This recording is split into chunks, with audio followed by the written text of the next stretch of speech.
Hey everyone, thank you for tuning in. Today I'm doing a clutch bouquet, hand-tied clutch bouquet using artificial flowers in shades of white and cream.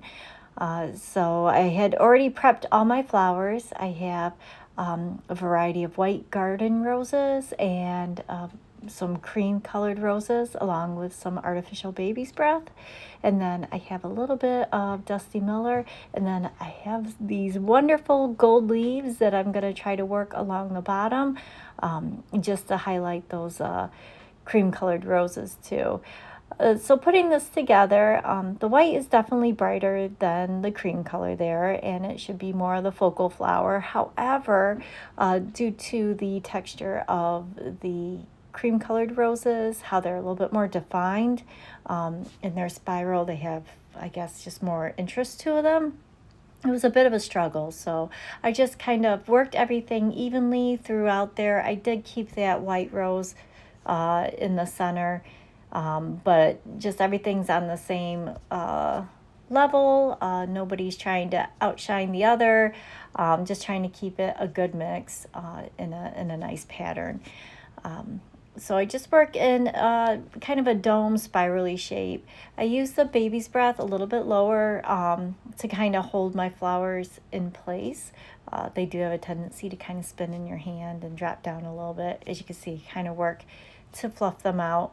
And then I did a row of gold leaves that kind of had a mind of their own and wanted to go in the places I didn't want them to go.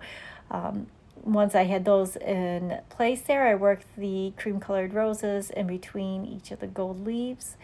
And then I'm going to put in a little bit of some Dusty Miller and then another layer of the gold leaves. And I like keeping the leaves towards the bottom. It's a really great way to add a little color around the collar there and also to hide the mechanics too. So if you were to look at the underside of this bouquet, you would only see the underside of the leaves and you wouldn't see how it was put together. So that way your secret of arranging is kept safe and nobody knows.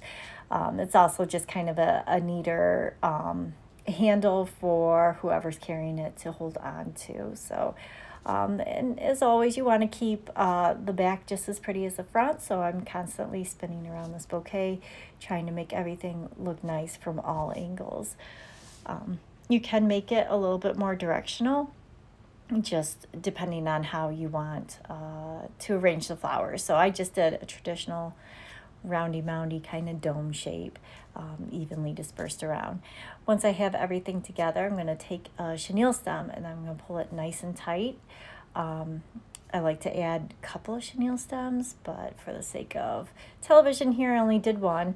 And then I measure about 2 of my hands down on the handle and I give it a little clip, and then you can do up the handle how you like.